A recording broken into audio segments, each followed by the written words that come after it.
warahmatullahi wabarakatuh. Salam Pramuka. Adik-adik calon tamu ambalan yang berbahagia, bahagia sekali rasanya pada pagi hari ini kita bisa bertemu meskipun melalui media daring. Bahagia sekali, mudah-mudahan adik-adik senantiasa beserta keluarga masing-masing juga selalu sehat, lahir batin tak kurang suatu apa. Adik-adik, kenapa di awal tadi kakak menyampaikan bahwa adik-adik sebagai tamu ambalan atau tamu gugus depan? Karena adik-adik dalam hal ini masih baru dan belum ada proses penerimaan tamu gugus depan. Dikarenakan satu di antaranya adalah adanya pandemi COVID-19. Semoga tidak mengurangi semangat adik-adik dalam belajar. Adik-adik, kakak dalam kegiatan MPLS ini bertugas menyampaikan hal-hal terkait pramuka. Apa itu pramuka? Pramuka yang merupakan singkatan dari Praja Muda Karana, yaitu tempat di mana adik-adik semua, orang-orang muda berkarya. Nah, oleh karena itu adik-adik, mari bergabung dengan kami, seluruh keluarga besar gugus depan Pangkalan SMK Negeri 2 Nganjuk, dengan nomor gudep 01125 untuk yang putra dan 01126 untuk yang putri. Kakak yakin ketika adik-adik di SMP, adik-adik berkiprah bersama dengan teman-teman adik-adik di kegiatan kepramukaan ini. Sudahkah adik-adik semua mempunyai KTA? Jika belum, nanti kita upayakan adik-adik semua bisa memiliki kartu tanda anggota. Baiklah adik-adik, kita upayakan menyemangati diri ketika awal berjumpa dengan kakak-kakak. Kita nyanyikan bersama lagu-lagu yang bisa menyemangati atau mensupport, memotivasi diri kita bersama. Nah, di sini ada kata kakakku. Nanti kakak akan mengganti kata kakakku dengan adikku. Adik-adik tentu tidak asing dengan kata-kata ini atau lagu ini. Selamat jumpa, selamat jumpa, selamat jumpa adikku. Apa kabar? Apa kabar? Apa kabar adikku? Gembira, gembira, senenge, senenge, hora hore hiyo, riange, kirange, hai. Nah, bagaimana adik-adik? Sudah agak hangat bukan? Nah, kita lanjutkan belajar tentang pramuka penegak adik-adik. Siapa sebenarnya pramuka penegak? Dikatakan penegak karena adik-adik tergolong usia 16 sampai dengan 20 tahun. Nah, ketika adik-adik keluar dari SMP dan belum mencapai usia 16, sebenarnya dari golongan usia adik-adik belum bisa masuk di golongan penegak ini. Makanya di awal menjadi tamu gugus depan atau tamu ambalan, calon-calon penegak. Nah, sehingga adik-adik nanti bisa beraktivitas bersama dengan kakak-kakak yang ada di SMK Negeri 2, di Ambalan, di Pokarti, untuk bisa menggapai kepenegaan ini. Adik-adik,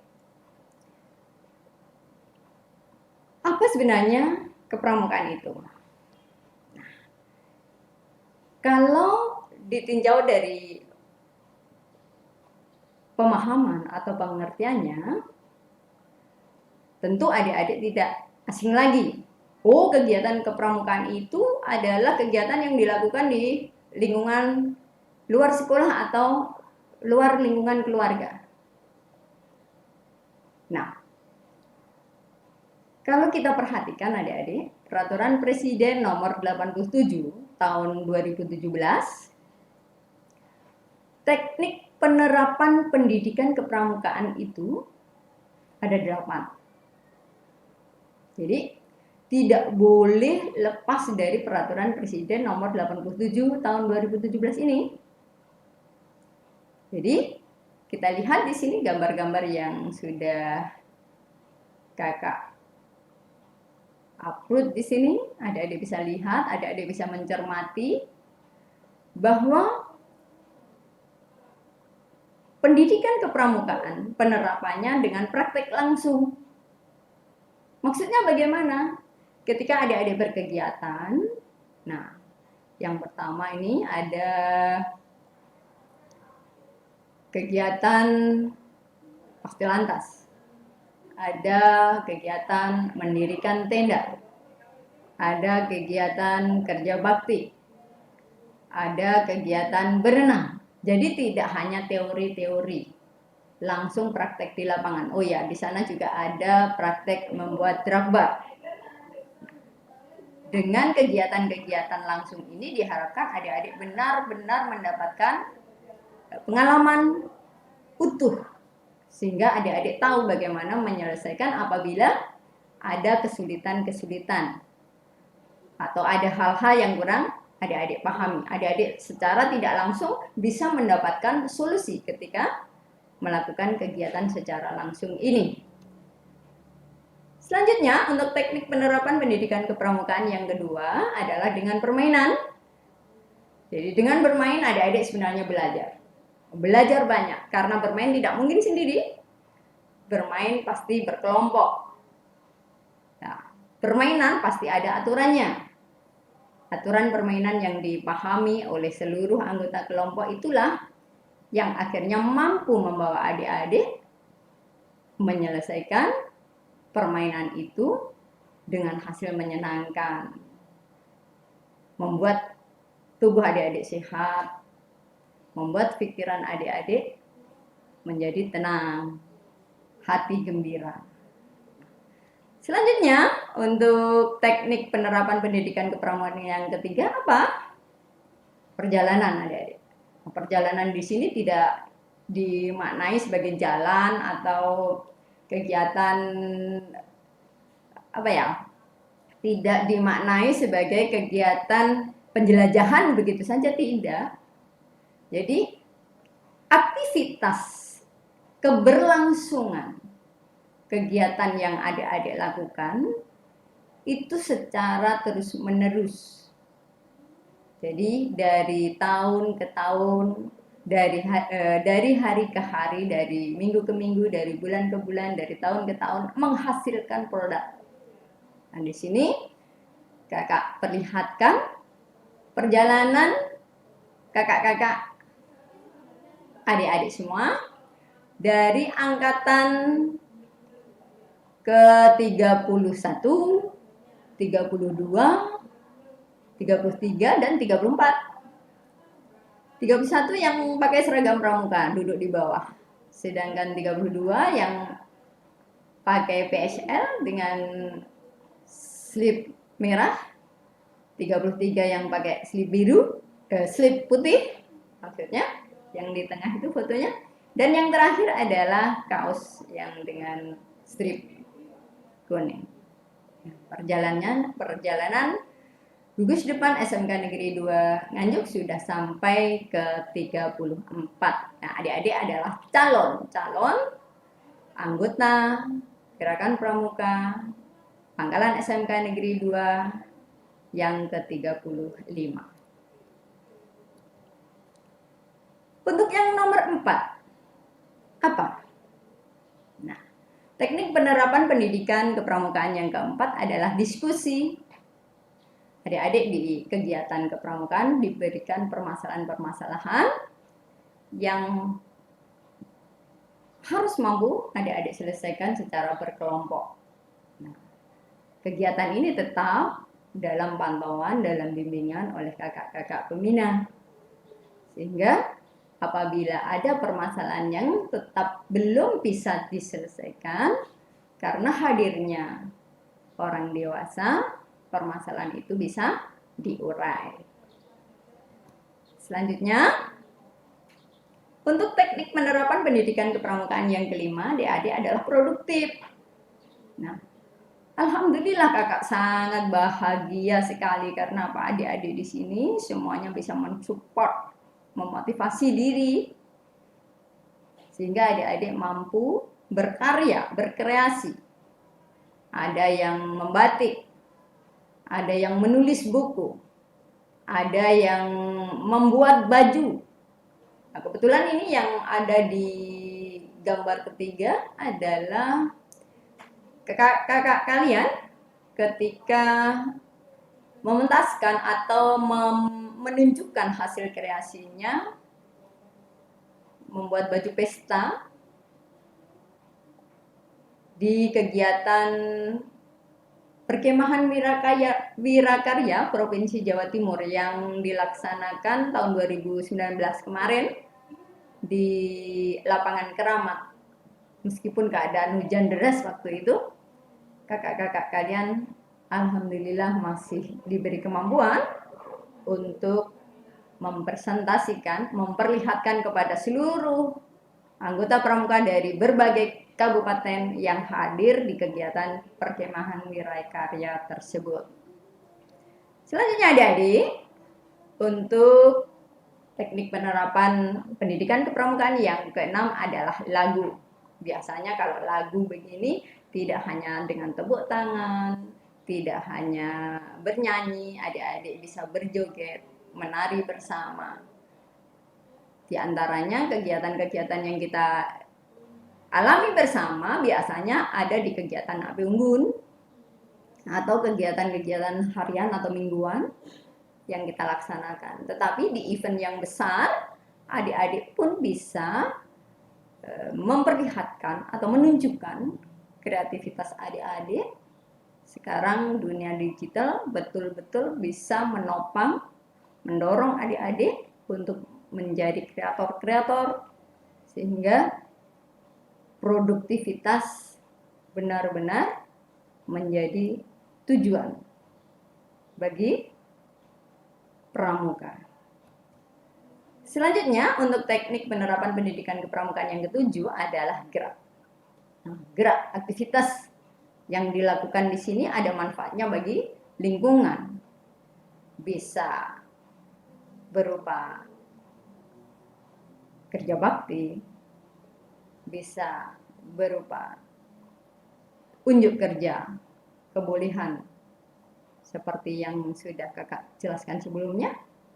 Kemudian bisa bersama-sama dengan lingkungan masyarakat membuat Keramat tercinta menjadi daerah wisata, tujuan wisata. Bisa juga dimaknai sebagai aktivitas yang mampu menunjukkan kreativitas, kemampuan, intelijensi, dan lain sebagainya sehingga mendapatkan pengakuan dari pihak luar.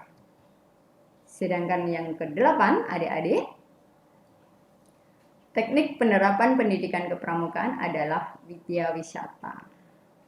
Widya wisata. Selain berwisata, adik-adik juga belajar. Jadi tidak mungkin semua perjalanan itu sia-sia. Di setiap perjalanan pasti ada makna, pasti ada ilmu yang diperoleh.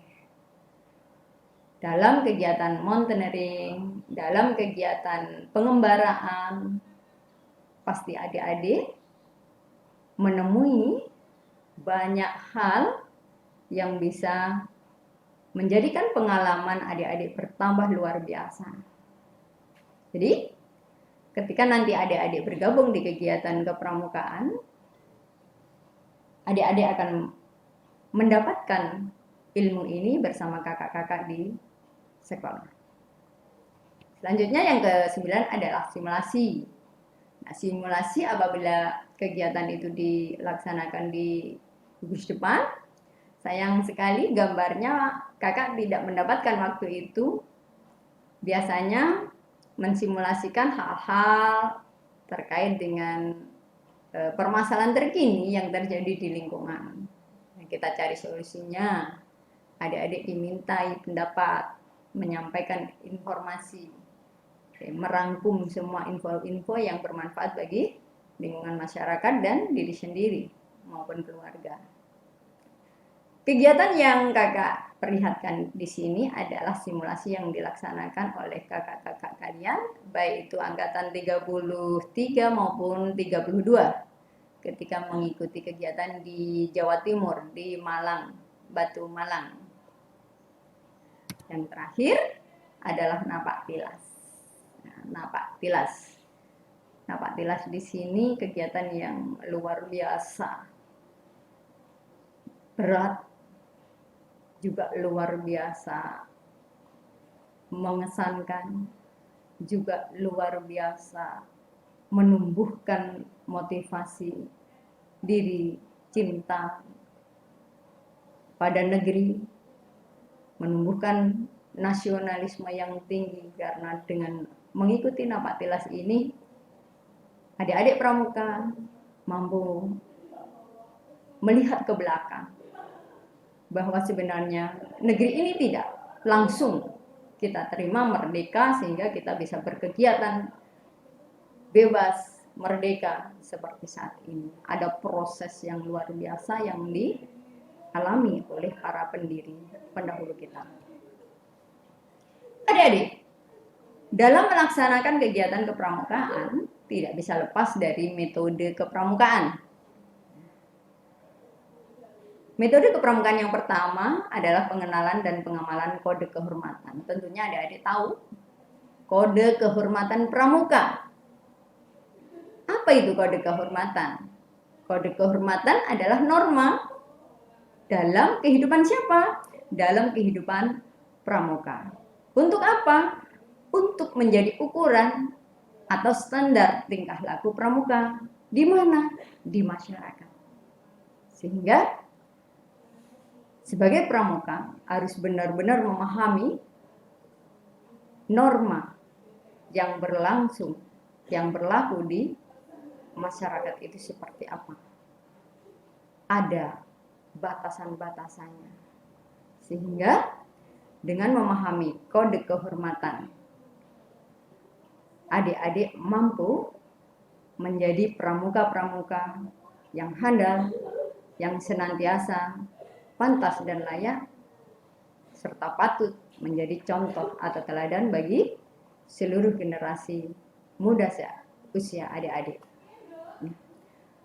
Kode kehormatan kepramukaan sendiri sebenarnya terdiri dari dua. Yang pertama adalah janji pramuka sendiri yang berupa satya pramuka. Jumlahnya ada 3, biasanya adik-adik mengucapkan Trisatya. Nah, adik-adik nanti catat ya itu.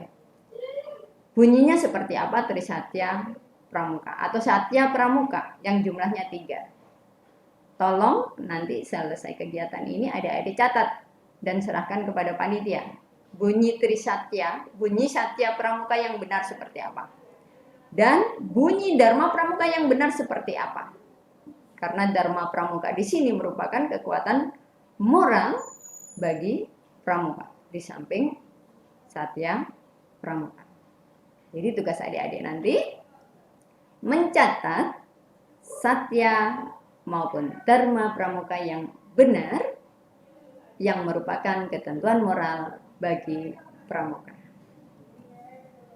Selanjutnya yang kedua adalah belajar sambil melakukan, learning by doing.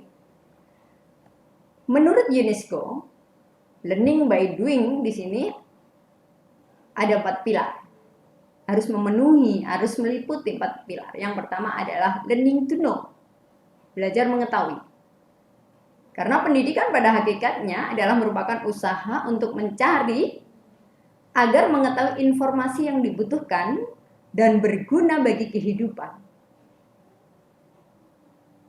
Sekaligus mengetahui apa yang tidak bermanfaat bagi dirinya. Jadi tidak hanya yang bermanfaat apa, tetapi juga mengetahui apa yang tidak bermanfaat bagi dirinya. Selanjutnya yang kedua adalah learning to do. Belajar untuk melakukan sesuatu. Kita semua diharapkan mampu mengaktualisasikan keterampilan yang kita miliki. Jadi tidak hanya dipendam, harus diaktualisasi. Kemudian merealisasi bakat dan minat. Jangan khawatir karena fasilitas pasti diberikan oleh sekolah. Yang ketiga adalah learning to live together. Belajar hidup bersama. Kebiasaan hidup bersama, saling menghargai, terbuka, memberi dan menerima, memungkinkan tumbuhnya sikap saling pengertian antara suku dan agama. Jadi, kegiatan ini biasanya adik-adik rasakan ketika berkemah, ketika perjalanan atau penjelajahan, atau kegiatan simulasi. Kebiasaan bersama, saling menghargai, terbuka, saling memberi dan menerima. Yang keempat adalah learning to be. Belajar menjadi sesuatu. Belajar menjadi sesuatu di sini meliputi 4. Yang pertama adalah learning by teaching, learning to share, sharing earning to live. Jadi penguasaan pengetahuan dan keterampilan merupakan bagian dari proses menjadi diri sendiri yang dimaknai sebagai proses pemahaman terhadap kebutuhan dan jati diri. Belajar berperilaku sesuai norma dan kaidah yang berlaku di masyarakat, belajar menjadi orang berhasil sesungguhnya merupakan proses pencapaian aktualisasi diri. Yang ketiga adalah sistem bergu. Maksud sistem bergu dilaksanakan adalah agar anggota muda memperoleh kesempatan belajar memimpin dan dipimpin. Tidak hanya memimpin, jadi memimpin dan dipimpin. Mengatur dan diatur. Jadi tidak hanya mengatur. Belajar berorganisasi. Memperoleh kesempatan memikul tanggung jawab. Serta bekerja dan bekerja sama dalam kerukunan. Tujuan utamanya apa? Memberi tanggung jawab penuh kepada setiap anak agar menyadari bahwa ia mempunyai tanggung jawab pribadi untuk kebaikan regunya atau sangganya atau kelompoknya, serta akan membuat setiap kelompok atau regu atau sangga mengerti bahwa ia mempunyai tanggung jawab yang pasti untuk kebaikan pasukannya atau ambalannya. Yang keempat, kegiatan di alam terbuka yang mengandung pendidikan yang sesuai dengan perkembangan rohani dan jasmani peserta didik. Nah, jadi kegiatan di sini berupa kontekstual. Kegiatan harus nyatanya dilaksanakan di luar kelas dan di luar rumah. Kegiatan ini dilaksanakan di alam bebas. Yang kelima adalah kemitraan dengan anggota dewasa. Jadi adik-adik tidak dilepas sendiri. Terpola, harus tersistem, terencana. Ada programnya. Ada program harian, mingguan, bulanan, tribulan, semester, tahunan. Semua harus tersistem, terencana, terpola. Nah, perkembangan proses kegiatan di sini terkontrol. Ada sifat konsultatif, tidak sendiri. Jadi ada orang dewasa yang mendampingi. Ada keteladanan di sana.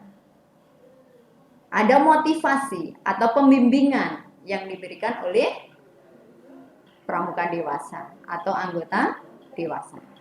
Jadi jangan khawatir ketika berkegiatan kepramukaan. Kegiatan kepramukaan mengerikan. Nanti kita dibully. Tidak begitu. Kalau ada pembulian itu jauh dari kegiatan yang bertitel pramuka. Yang keenam, metode yang keenam adalah sistem tanda kecakapan. Adik-adik, perhatikan di sini. Ketika adik-adik nanti mampu menyelesaikan kegiatan, mampu menyelesaikan syarat kecakapan umum, adik-adik akan mencapai tanda penghargaan yang berupa tanda kecakapan umum. Untuk penegak bantara, di bawah tertulis bantara. Untuk menegak laksana, di bawah tertulis laksana. Jika adik-adik mampu menyelesaikan syarat kecakapan khusus, adik-adik akan mendapatkan tanda penghargaan yang berupa tanda kecakapan khusus. Yang paling adik-adik harapkan adalah tanda yang terakhir, yaitu tanda Pramuka Garuda. Adik-adik, tanda Pramuka Garuda di sini adalah merupakan tanda tertinggi di kegiatan kepramukaan penegak. Jika adik-adik mampu menyelesaikan minimal 10 SKU,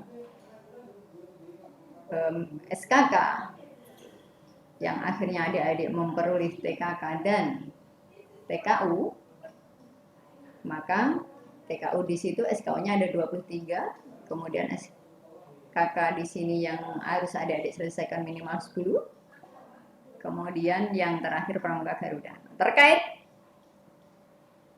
dengan kegiatan berkebun adik-adik, saat ini yang perlu adik-adik ketahui, gugus depan kita menjadi wakil dari kuartir cabang Gerakan Pramuka Nganjuk untuk mengikuti event besar, yaitu lomba gugus depan ramah lingkungan. Kakak sudah menitipkan kepada kakak-kakak kalian yang duduk dalam organisasi siswa, tentu sudah menyampaikannya di kegiatan pra MPLS, bahwa adik-adik seluruh warga, keluarga besar SMK Negeri 2, termasuk keluarga dan lingkungan di mana berada, diharapkan benar-benar bisa memanfaatkan kesempatan di masa pandemi COVID ini di rumah masing-masing, dari rumah masing-masing, untuk minimal mengerjakan menanam 4 jenis tanaman dengan masing-masing jenis sebanyak 10 buah. Kemudian kegiatan ini harus terukur. Jika adik-adik melakukan mulai tanggal 13 Juli 2020 ini sampai 3 bulan ke depan, menjadi berapa banyak, sudah memperoleh, misalnya adik-adik jual sudah memperoleh duit berapa banyak, tabungan berapa banyak, apabila adik-adik kembang biakkan menjadi berapa banyak pula yang sudah adik-adik tanam itu. Selanjutnya adik-adik untuk sistem satuan terpisah, untuk kegiatan ini adalah merupakan satuan terpisah antara putra dan putri.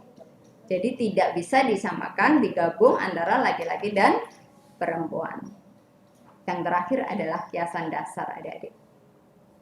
Penegak dikiaskan sebagai masa muda atau masa pemuda yang menegakkan kemerdekaan bangsa.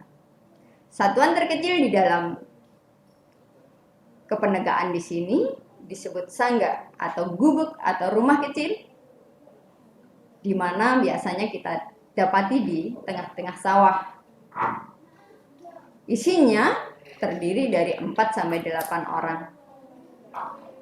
Nama sangga di sini disusun sesuai kiasan dasar, yakni sangga perintis yang menjadi pembuka atau pelopor dalam kebajikan, sangga penegas yang diharapkan mampu mempunyai kemampuan mengambil keputusan yang arif dan bijaksana, sangga pencoba diharapkan punya keberanian mencoba segala sesuatu yang positif, sangga pendobrak, mempunyai keberanian mengemukakan kebenaran dan melawan kemungkaran, dan yang terakhir adalah sangga pelaksana yang diharapkan memiliki keberanian dalam melaksanakan sesuatu tugas dengan penuh tanggung jawab.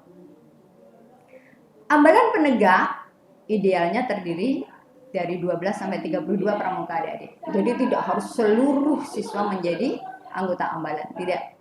Idealnya adalah terdiri dari 12 sampai 32. Kata ambalan di sini berasal dari kata bahasa Jawa ambal-ambalan, terus-menerus, secara terus-menerus.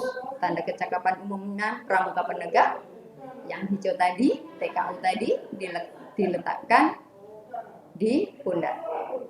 Tanda kecakapan khusus di lengan. Tanda kecakapan khusus setelah menyelesaikan tanda kecakapan khusus diperoleh setelah menyelesaikan SKK.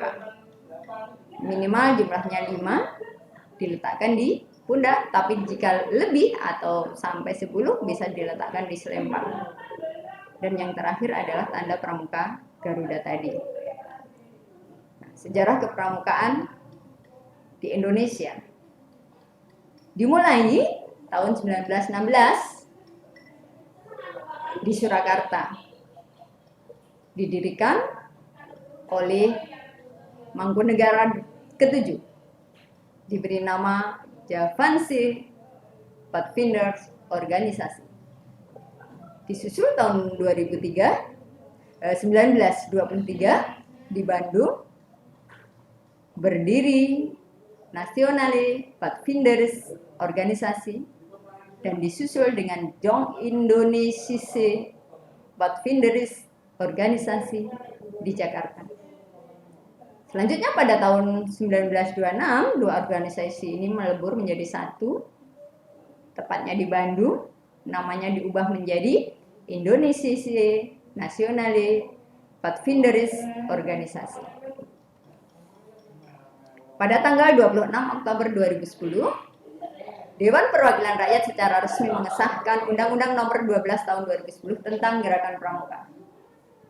Secara otomatis, pramuka tidak lagi menjadi organisasi tunggal untuk menyelenggarakan pendidikan kepramukaan, tetapi ada organisasi profesi yang juga diperbolehkan menyelenggarakan kegiatan kepramukaan yang dikenal dengan istilah satuan karya.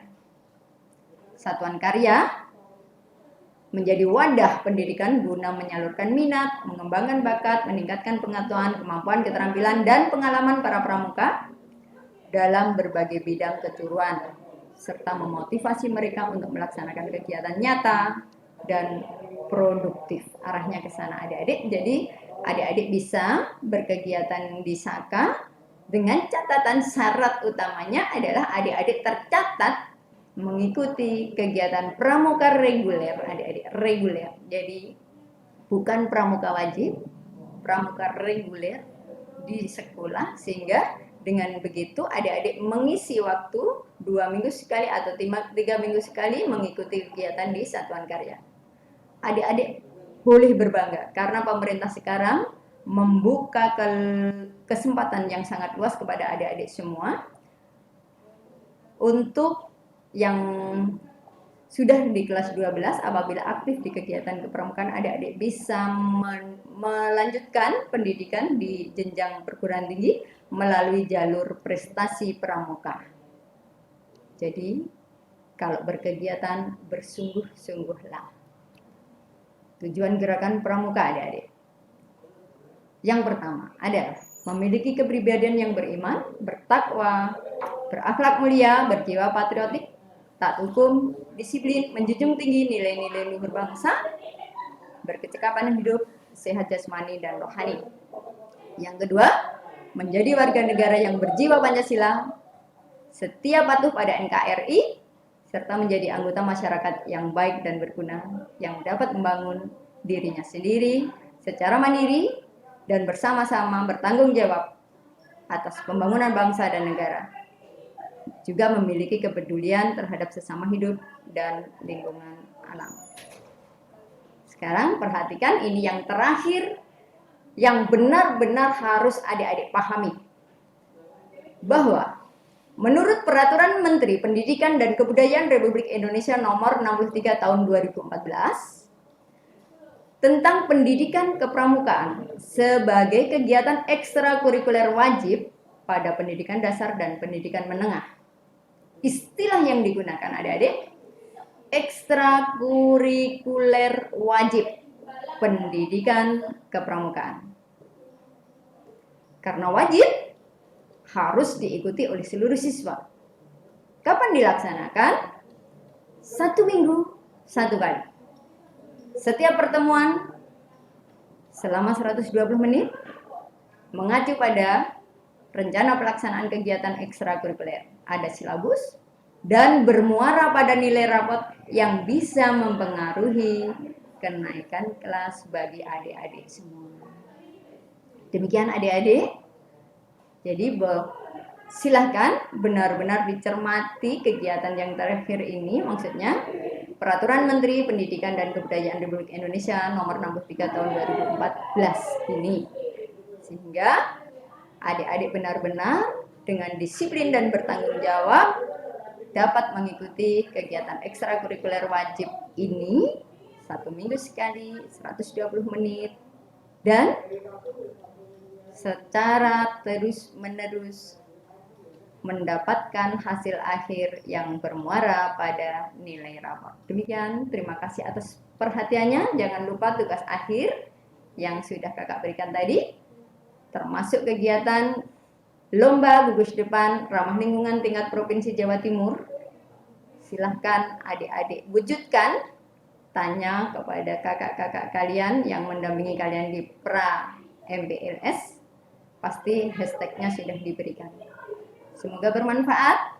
Sampai ketemu di lain kesempatan. Terima kasih. Salam Pramuka.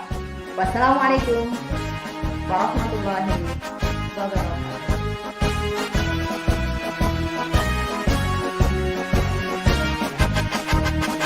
Gerakan Pramuka Praja Muda Karana sebagai wahana kaum muda suka berkarya.